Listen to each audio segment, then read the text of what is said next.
little bit of a time lapse or gap here, so bear with me as we go through this. Hopefully, just give me a thumbs up if you see the screen. Yes, awesome. Okay, good. So, as Nadia mentioned, I'm Haig Seferian. Our firm is Seferian Design Group. We're landscape architects out of Burlington. And I understand I'm speaking to the first year class today.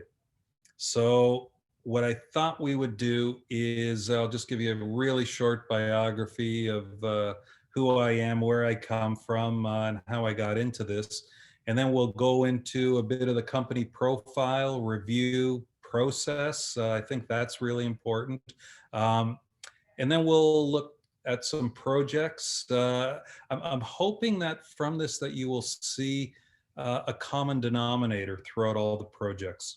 Okay, the design process is very clear. We'll talk about it, and it doesn't change. Doesn't matter how big or small the project is. So we're going to emphasize that, and also where these ideas come from, CAD versus hand sketching. We'll talk about that too along the way. And some of the larger projects, I'll give you a bit of a backstory on so you understand where it's coming from and how long these things take to happen before they actually break ground and become implemented. And then towards the end, happy to take any questions that you may have.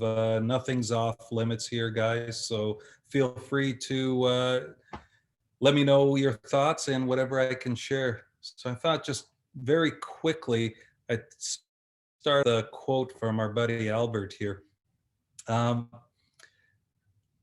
it's your growth that you're going through right now. I hope this is something that does not end, in a couple of years when you graduate.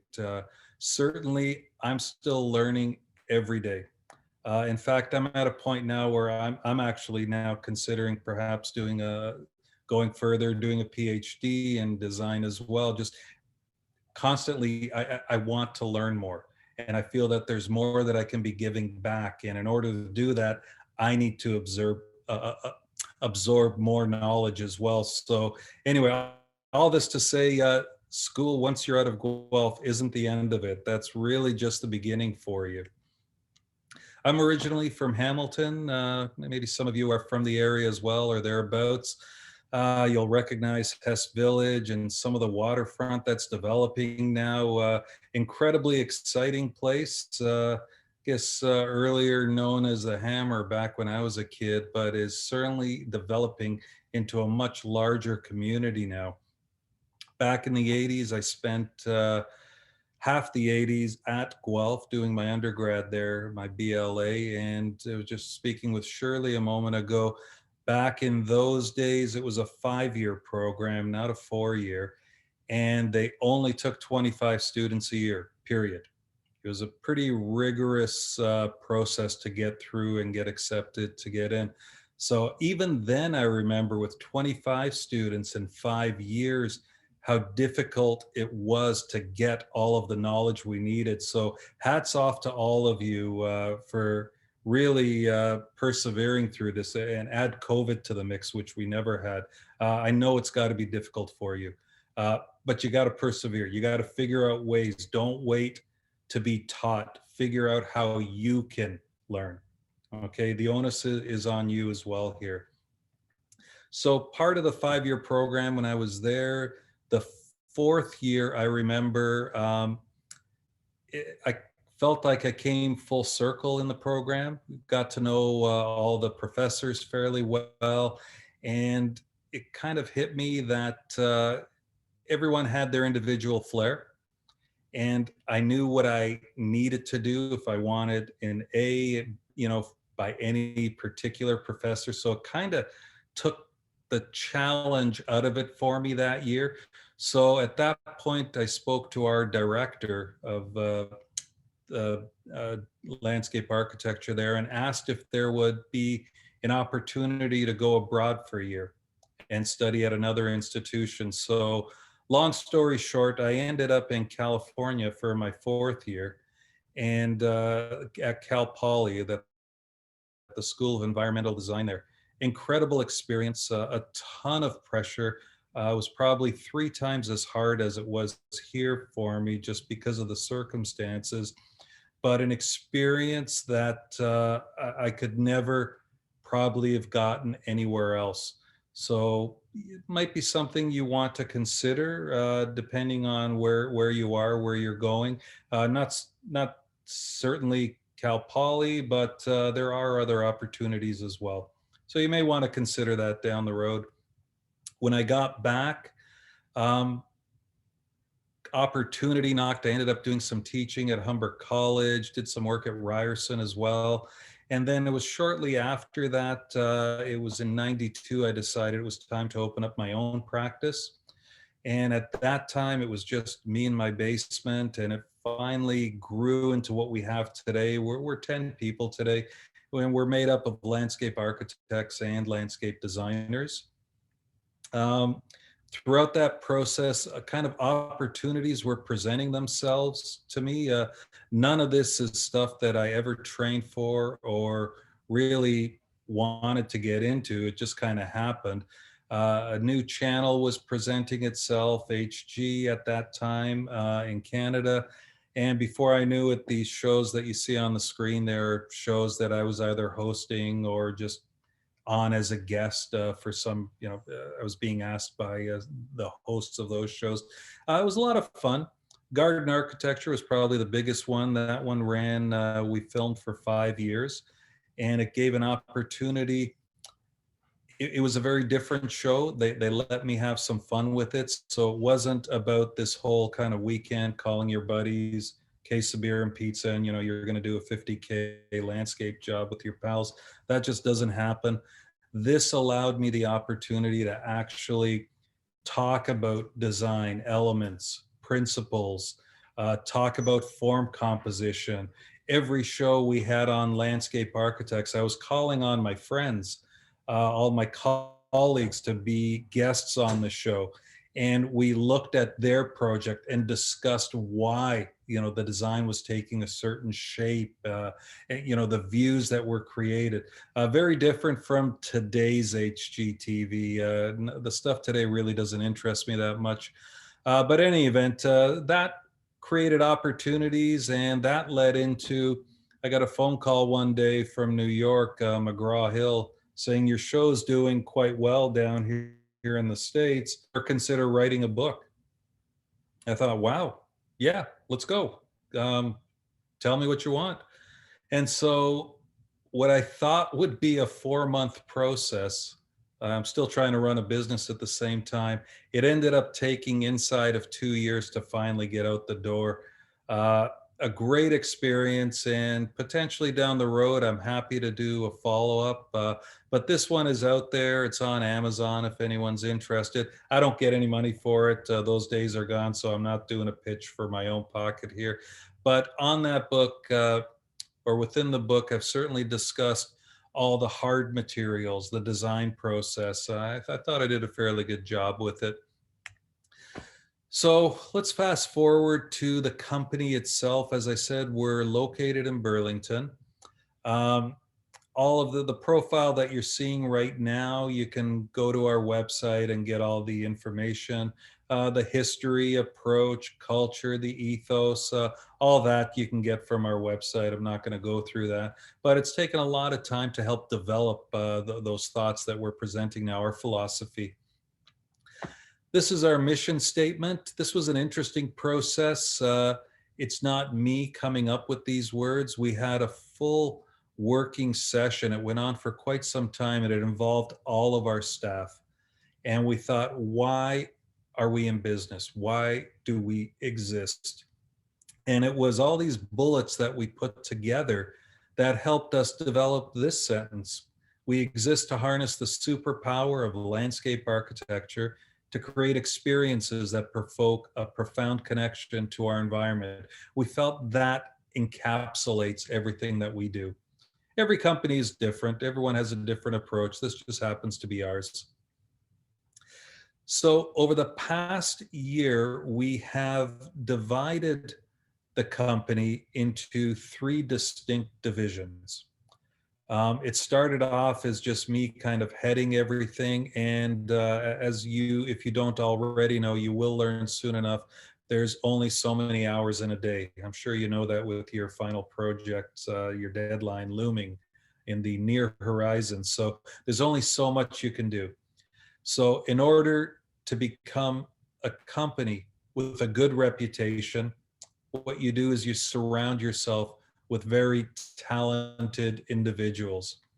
So the three people that you see there, the two other than myself, Brad Smith is my senior landscape architect, and he heads up a number of different divisions within the company.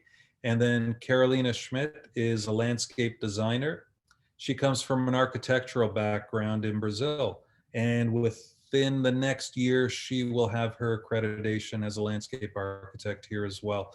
So we decided between the three of us, we would divide the company so that we can then pursue each one a little more, develop it more, and create a larger group of projects that we work on.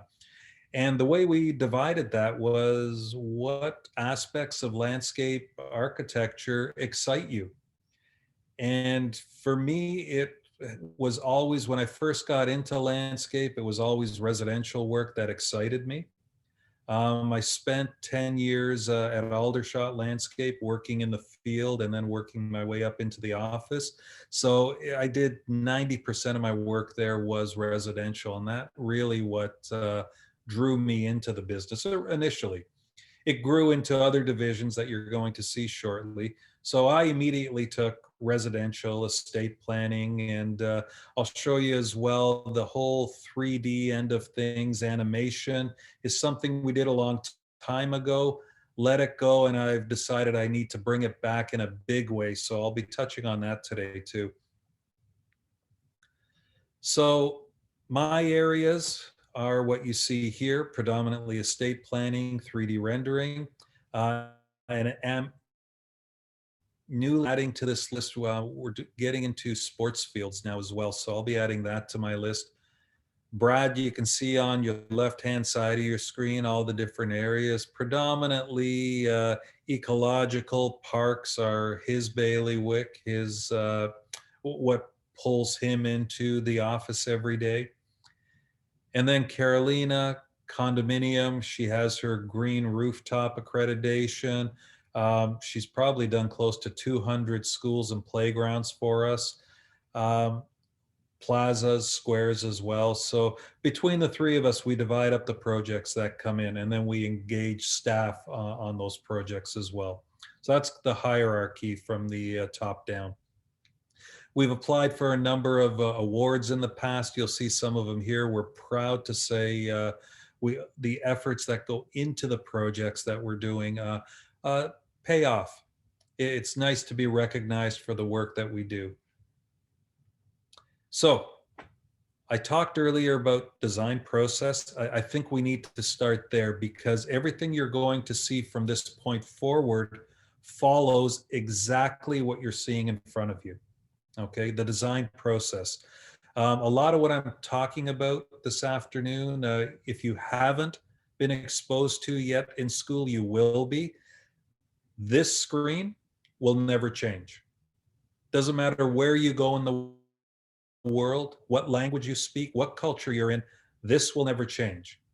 Doesn't matter how big the project is, you will still go through this process. And again, all this stuff is on our website too, so you can feel free, afterwards to have a look at it. But initially, concept, right? You get a feel for it. You go to a site, you get a feel for where things should be going. Concept turns into schematic design, right? And we're going to look at some of the pencil sketches, pencil crayon, marker. We've done a full circle with our office. I found in the past we were going too quickly to CAD. And so we needed to pull the reins back, and everyone in our office sketches by hand. That's schematic design. From schematic, once we've developed some ideas, generally more than one, we'll move into design development, and I'll show you what that looks like. And once that's been honed, we'll start to move into construction documents. These are your construction drawings. Once that is done, You're going to move into tendering. You're going to put together a package of drawings and specifications and shop drawings. It'll go out to tender. We'll have different companies bidding on that project. And then once the project is awarded, it then moves into installation, the construction, and then into project completion. And you should understand, from concept to project completion, um, this takes years. A lot of the projects I'm going to show you, I'll tell you the timelines on them. Very, very few of them happen the same year. Like when we design something and build it the same year, that's the minority of the time. Majority is multi-year. Even when the project is complete, part of the process is for us as landscape architects to come back in a year after things have been completed to do a final inspection, a maintenance inspection before all the monies are cleared. So it is a multi-year process that we do go through. I'll give you a quick cross section here of some of the work that we do. Just gonna turn the music down here. Some of these projects that you're seeing, we'll look at a little more in depth as we go forward. So some of these images you'll see again, but from residential neighborhood developments to a downtown plaza, you see the concept sketches, like how this thing started, going into some detailed design, and then finally into the as-built. You'll see how 3D renderings, how important these are. Projects like this, we had to present to council. And you have to remember, these things, people want to see what they look like at daytime, at nighttime as well. Large project we're doing out in Waterloo right now, Silver Lake and Laurel Creek, I'm sorry. This had to be presented to gain approval, again 3D. In Hamilton, Gage Park, Hamilton again, Carter Park. Play equipment, that's huge now. Look at how busy that sketch is, and this is what it turned into.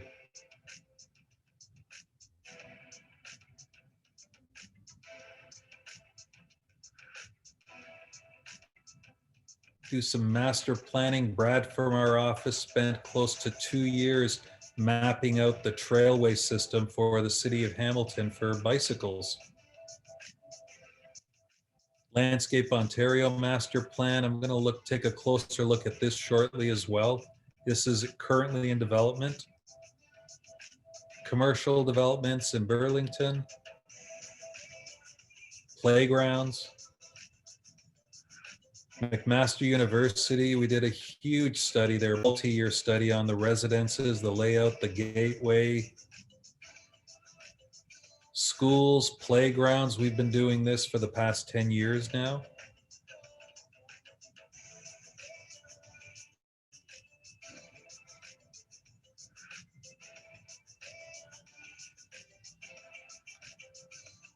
This was an interesting one.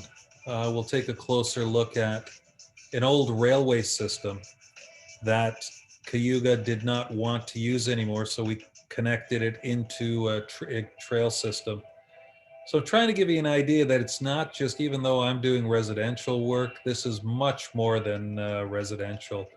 Trails, master plans, railways.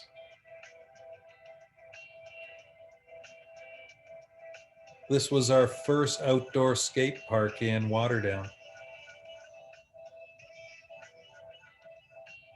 Appleby College, we've done a lot of waterfront restoration there and their new athletic facility as well. It's going to be up to each and every one of you to figure out what aspect of landscape architecture excites you.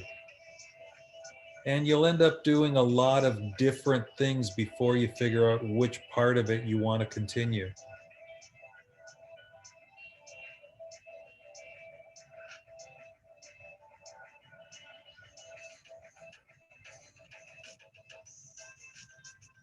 You're in a very exciting field. This one was interesting. We had to take a creek on top of a bridge to get it over that road. That was quite interesting. cross section of some of the residential work as well. Yes, people are still building houses that are far too large. On the smaller ones, every square foot becomes very important.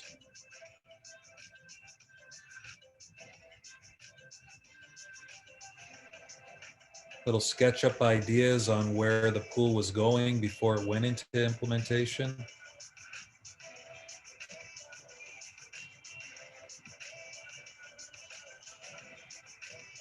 In all these, I think you can see the element not only of 3D, but of conceptual design. We'll take a closer look at that as well. But not being afraid to use your pencils, markers, pencil crayons. Rarely will you ever get it right the first time pen hits paper. If you can do that, I'm going to be the first one to hire each and every one of you. It's a process that takes place.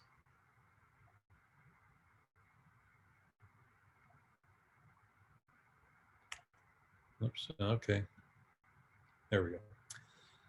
So the areas of expertise, again, this is on our website, everyone, but the reason I show this is for you to see the different aspects of what landscape architecture includes. And this is only part of it. If you go to the OALA website, you will see much longer list of what we do. These are particular the ones that our company has decided that we want to pursue. A closer look at some of these, parks and open space. I mean, looking at some of these images, hopefully you may get excited about some, and even as important, you may say that has no interest to me whatsoever. That is just as important.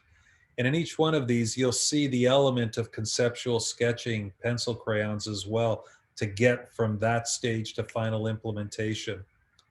Ecological work, waterfront restoration, creek restoration. And this is a whole new world. I'm fortunate that I'm surrounded by people that have the love to do that. It certainly isn't my approach. It wouldn't be what I would go after first, but I love the fact that our company does this. Active transportation. As I mentioned, aside from doing trails, doing bicycle master plans, that's all part of the scope of work that we cover. Sports and recreation, you saw the outdoor skate ring, you see the splash pads that we do there, sports fields, golf courses. These are all areas of opportunity for each of you. Excuse me, community, commercial work. The top left there, actually, most of the pictures you're looking at here are rooftop work. Schools. The way communities are growing, schools will not stop expanding. There will always be a market here to have some fun with kindergarten school, daycare, larger schools with facilities, sports facilities. Residential work, this is the area I love the most. Given the right set of circumstances, it gives you a lot of opportunity to experiment. And of course, 3D animation and imaging. This is something that we brought back in a big way over the last year, and I'll show you how that's coming into play as well. So where do these ideas start? You can see that's actually Walter Kem's hands in there with us, developing ideas for this $20 million construction job that is presently underway right now in Waterloo. You can see how 3D plays a big effect into this. This was one phase of it that was built last year, the water play area. The entire lake is being dredged right now. This is the one I was mentioning, the old railway crossing. You'll see in a moment what it looked like. Oh, no, you won't. You'll see it in the upcoming slides. Sorry. This is downtown Cambridge, public square, water down again, the outdoor skate loop, complete with their own Zamboni there. Pillar and Post in Niagara-on-the-Lake. This has a special story, and I'm going to share that with you shortly. This is one project that has taken 5 years before it finally got to breaking ground. So we'll touch on that. If you don't know who Howard Dunnington Grubb is, I suggest you look him up, Canada's first landscape architect. He originally did this park in Hamilton and we restored it. This is Burlington City Hall. We were awarded the contract to change the plaza out front. You see how important 3D becomes. This is a little parkette across the street from City Hall. We were engaged to do that as well as an extension. We just won the Dunnington Grubb Award for this project last year. It's out in Simcoe. A beautiful, beautiful home. Miko Park in Guelph, downtown. We'll take a closer look at how this was developed. And Paradigm Condominiums. What you see there is all rooftop design, and they're currently under construction for the next 2 towers there as well. There'll be all rooftop components going in. And McMaster University, a gateway treatment that we did for them. So a quick walkthrough, those projects that you just saw, how do those happen? And I think it's important to go back to that first slide that I showed you of the process. Every one of these projects that you just saw has the same process included. Okay, so you even see in the background here, the sketches, right? Markers, pencil crayons, very important, right? When we're starting to develop conceptual ideas, everything you see here, other than the top right-hand corner, which is SketchUp, the other drawings are all just hand drawings, right? Add a bit of color. We'll present these. I have no issue presenting any of these projects at this stage. They do not have to be completed drawings. Our office, once COVID is over, I'm happy to invite any of you to join us in the office. We can give you a tour and show you how things happen there. But our office walls are covered with drawings like this. We don't get rid of any of this stuff. Once we do the concepts, we put them up as inspiration for the rest of our staff. We learn from it, and then we move on to CAD. So from here, when we're first initially coming up with conceptual ideas, these are all hand, pen, and ink.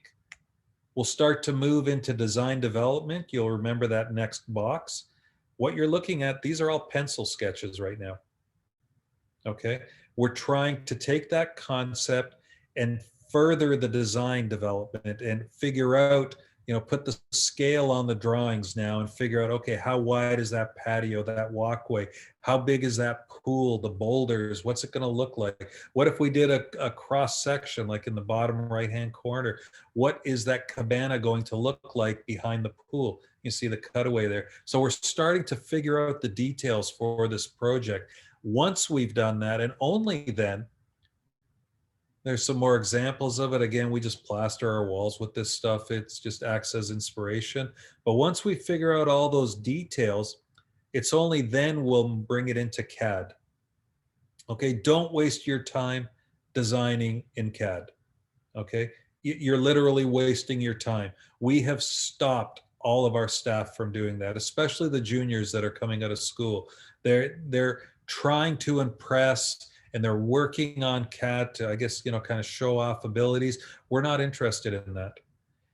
I can probably do a hand drawing, a sketch, 4 times as fast as you can do it in CAD. So I can come up with 4 ideas to your 1, probably more. And that's really, you've got to focus, maintain those hand sketch abilities. As future employers, that's one of the things we're looking for. CAD skills, wonderful, yes, but what about getting to CAD? So once we figured out the concept, the detailed design, we're then moving into CAD drawings. And from CAD drawings, we'll start moving into 3D work and imaging, depending on who it is we're trying to sell the project to, who the stakeholders are, and we'll certainly talk about that a little bit more as well. So portfolio, I guess a closer look at some of our work, and we'll come back to drawings in a moment, but cross section of some of the residential work we've done over the years. Certainly knowing construction techniques is very helpful. Certainly knowing plant material is very helpful, but all this stuff will come. Don't feel that you need to know it coming out of school. As long as you have a strong grasp on the design process, you're good with a pencil, marker in your hand, you've got some abilities with CAD, we can teach you the rest. We'll teach you how to design. But you've got to know that process.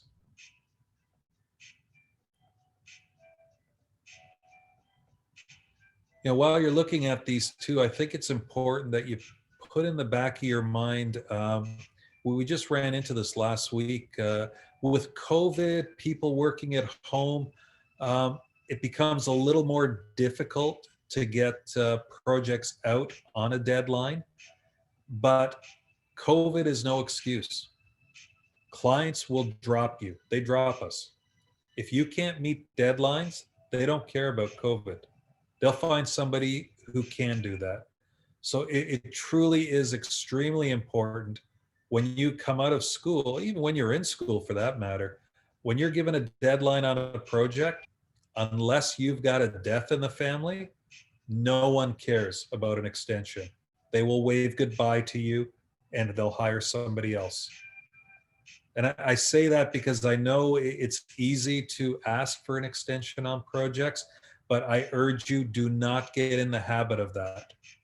Okay. It will come back to bite you. Stay ahead of your work. It applies in school, or so it in the office. You cannot come to us, to senior staff, and say, yeah, I need another day. You're gone. We'll replace you with somebody who can do it in that time. It's a bit of a domino effect. I don't mean to come down hard on you on that, but it is very important because when you're presenting something, it relies on a whole number of stakeholders all the way down the line. And people have taken time out of their schedules for this process. And if you start to push things back, people will lose respect for you. They'll lose confidence in you. And it screws up their entire schedule. We're doing a huge project right now for the city of St. Catharines, a new city square downtown. And if we were ever to have missed a deadline there, we'd be canned so quickly because everything we do is vital. It moves forward to city council and their approval process. You cannot stop it. If you miss one deadline, you basically close a 4-month window before you're back into a roster again. So this was that railway bridge I told you about. It was a defunct bridge, and Cayuga Haldeman region decided that they were going to remove the tracks from it, and they wanted to connect over the Grand River to a trail on either side. So as we went through this project, we decided that we would create 2 lookout points that you can see here and one on the other side, for seating. There were a number of the creosoted ties that had just broken down. We had to get an engineer to inspect every single one and remove the bad ones. A very specific handrail design had to be done so nobody went over. And it was all composite decking that took place. You see the machinery there. There was no room on that bridge, so basically he could only go forwards and backwards. There was no way of turning around. So it was a very interesting project that had some logistic issues on how it was completed, but a very successful project nonetheless. So this is the Gage Park project I told you about, and I mentioned the name Howard Dunnington Grubb. So he did this originally, I guess 100 years ago, and time had taken its toll. Certainly that water fountain was in disregard, so that was completely redone. And everything you see here was a complete restoration project that we did. You can see people walking across there, so it puts it in scale for you. This was a huge job um, in the east end of Hamilton. All the waterworks had to be redone, and this one more specifically became a planting project. It was very specific. We were trying to remain true to what Dunnington Grubb did originally. So a great deal of research was required to try and figure out what he was trying to do and how do we recreate that in today's environment with a very different microclimate, weather conditions, and make it successful. And this took about a year of design to get it, because not only what you're seeing here, we had to present to the different groups at Gage Park to gain their approval. We had to present to City Hall to gain their approval. And then and only then was it tendered to go to construction. So this was a two and a half year process to get through. This project is currently underway. I'll pick it up here. I know the clock's ticking, my apologies. So Landscape Ontario was a 50-acre site up in Milton. That's the 401 you see. And to the left would be Fifth Line, and to the right would be Steeles Road. And this was the initial master plan that we did. This was one phase of it that got implemented, these demonstration gardens. Actually, University of Guelph, these are their testing grounds for their plants. And you'll see in a moment an opportunity came, and Landscape Ontario sold off half their property, 25 acres, to this monster facility next door, which meant that we then had to create a new master plan last year for this site, and that's Steeles Avenue there. So there is this huge storage facility next door and a stormwater pond that separates the two now. So I'm trying to give you an idea of the size of the property. So there's 25 acres left. There it is there.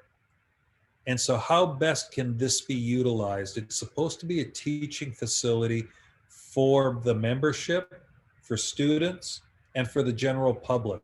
That's all wetlands you're looking at there, all floodplain. So we thought, okay, let's take this and see if we can have some fun with it as a bit of a teaching facility. That's the entrance into the property there. So here is the master plan that we created. And there's that stormwater pond and the storage facility next door. This is what that front area will look like. Those demonstration gardens you saw are just behind those walls, with the intent of bringing in mature trees, younger trees to create a real cadence through the property. An idea of sculpture, of whimsy in the property as well. Lush plantings, this would all be open to the public, of course. There's the building in behind. Rain gardens, dry gardens, rock gardens. We're trying to incorporate many, many different types of gardens into the space. Seating areas, gathering areas, water gardens. We're trying to incorporate as many different elements we could into one public facility. Seating, demonstration gardens. There would be areas for the membership to show off their designs and advertise their work and facilities as well. This is that center area that you saw in the previous slide with the demonstration gardens, with the University of Guelph planting areas, and an arbor that wrapped right around the entire demonstration garden there. These would be for the membership design build companies to build their private gardens inside those hedges. And of course, parking areas. So what I'm trying to show you here is landscape on architecture can be something very small, some of the residential projects we were looking at, or it can be something quite massive like what you're seeing. That water that you see behind there to the left is that stormwater facility you saw in the previous picture that separates the two properties now. And that wetland that we talked about is right here. So the idea of creating boardwalks through the floodplain to educate what those areas are for. They're very specific of what you can and can't do in those areas. Miko Valeriate Park, this is the one that's in Guelph. And I want to show you how this one developed. It was just with some scratches initially, and it developed into this 3D that had to be presented to City Council and the neighborhood. This park is actually surrounded by houses on all four sides. This is that conceptual work. Goes into design development, and then into detail design, into construction. So basically on all four sides of the street, the backyards look into this one interior park. It's quite unusual. You don't often see this. So it had its own host of opportunities and constraints that we had to work with. But a very simple design, and you can see the sketches, how it developed into this. You know, the negative space is just as important as this usable space that you're seeing. You know, what may look like blank space on a drawing isn't necessarily a bad thing.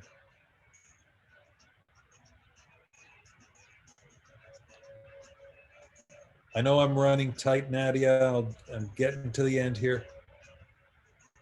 That's okay. You could keep going. This is interesting. Okay, so this one I'd like to spend a few minutes on. This is the pillar and post out in Niagara-on-the-Lake. That big square that you see there, to put it in perspective, is 6 acres. Okay, so we were hired to develop a concept here for the pillar and post. It was about 7 years ago. It took 5 years to develop the design and get approvals. So the owner of this resort is an Asian billionaire. And many years ago, he started collecting original, oh my gosh, paintings. And what he was trying to do, we were trying to recreate some of the original watercolor work that he was collecting. So you may recognize some of the elements in this. We were asked to create a space that numerous events could take place in all at the same time. It's predominantly weddings that they cater to. But you get an idea of how you could have probably 3, 4, 5 weddings or events happening simultaneously. And that's what we were charged with. There was a lot of infrastructure issues. You know, they wanted to create some level of interest with water, bridges, waterfalls, boardwalks. So it slowly began to develop, and we figured you could probably get about 1,000 people in there if you wanted to. After 5 years of design, we finally moved forward to bringing it to tender. And I remember when the trees initially started going in, it started off as a $5 million budget to get this to happen. And midway through the construction, the owner flew in to do an initial visit. And his first question was, when were all the big trees coming? And we were bringing in 20, 30 footers already to help offset the size of the site, the scale. And he said, no, we need big trees. And so I'm going to share with you quickly kind of how we installed a couple of these larger trees. So that gives you an idea how big these trees are. That's about an 80-foot tree. That was one of them that we brought in. We hand dug that ball, the company did, in Oakville. It took just over 6 hours to get that tree from Oakville to Niagara-on-the-Lake because it would not fit under any of the bridges on the QEW. So they left at 3 in the morning to get there by, it was about 10 a.m. With the cranes. And just want to give you an idea how big this thing is. It needed a 100-ton crane in order to pick the thing up. And we tell people that this tree was brought in and they don't believe us. So we've had to put this on our YouTube page to prove to people that, yeah, we brought this in. You can see the other trees around it. It's very much in scale with those trees. But it gives you an idea how A, the site is beginning to develop at that stage, and B, what it takes to bring in a tree of this scale and proportion. If you ever get the opportunity, it is an absolute art how they hand dig those balls on those trees. That's not a spade that does that. It's all done by hand.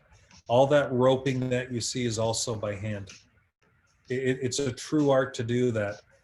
And to put this in perspective, that's a $30,000 tree by the time it was set into the hole.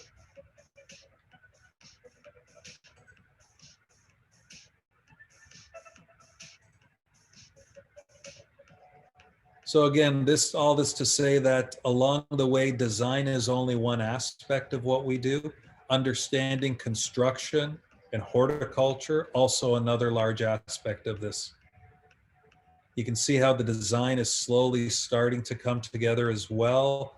There were primary walkways, secondary walkways, tertiary walkways. A great deal of thought was given to areas, changing the pavement on the areas because it would slow you down. If it slows you down, now you start to take in what's happening around you as well. So now when you're taking in what's happening around you, all those plants that you're using, you're thinking about how do I use all the senses to make that happen. This ties it all in together. There's about 5% left on that job, and that'll be done hopefully this coming summer. And then next year in 22, we'll do our final inspection on it to make sure everything has come through. You've already seen a few images of this one, but this one has some of the sketches on it as well. So I can take you through kind of how this concept developed. And then once the concept was done, this is out in Cambridge, this 3D that you see, we had to present it to council and the public. They wanted to see what this was going to look like during the day, during the night, during traffic. Put it in context, the river is behind there. The one aspect of all these videos that you're seeing is some drone footage. This has come a long way. We invested years ago in one of our employees. She went to the airport. We trained her. We bought a very expensive drone, and she is now a licensed drone operator. So all of our projects, not only do we photograph professionally, but she actually does fly-throughs on them now too. And what we do is the 3D, the animation that you're seeing, we try to match up, or I should say the drone images, we try to match up with those images so you can see before and after.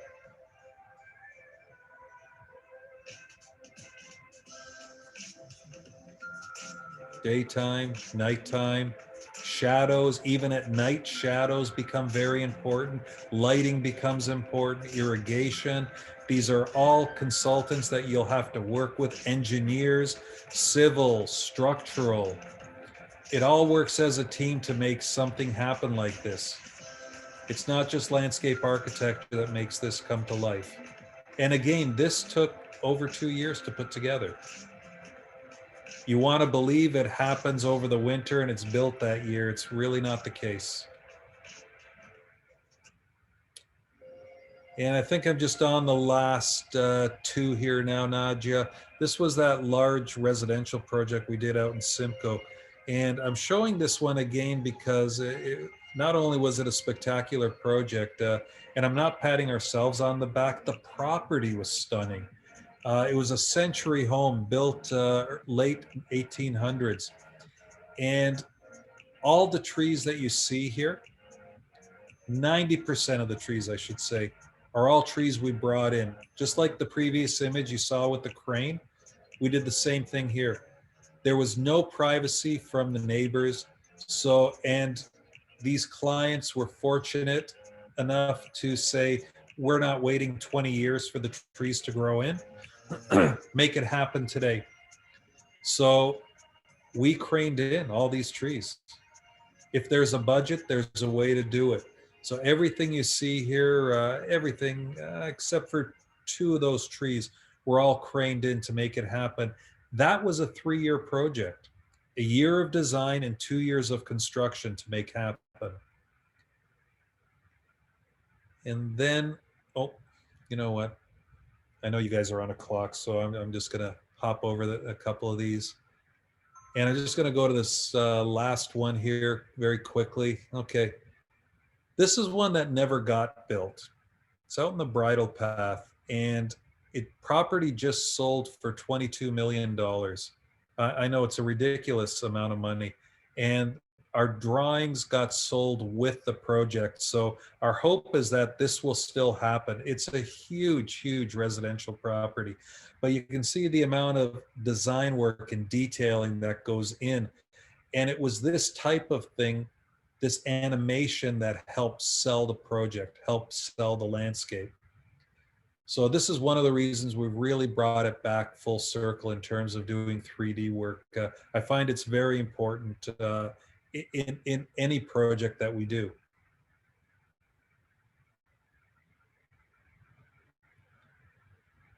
Anyway, I'm sure I've spoken far too long. I've gone way over my allotted time here. We do have social media as well. Feel free to jump on any of these links, and then you'll see more of our work if you'd like to. And I'll just close it off with another quote here with our buddy Richard Branson. The only thing missing on this quote is the words COVID on top of it. You got to find a way around this. I know you're going through a difficult time. It's difficult as students. It's difficult as professors and instructors as well. Nobody's enjoying this, but we've got to find a way to get through it together. Keep working hard at it. It'll be a different world next year. And, whatever you fall short on this year, we're always here to help as well. I encourage all of you, if you have any questions, to share it. I'm happy to answer anything, but also to reach out. On our website, you'll have my email address. Nadia has it as well. She can share it. I'm always happy to come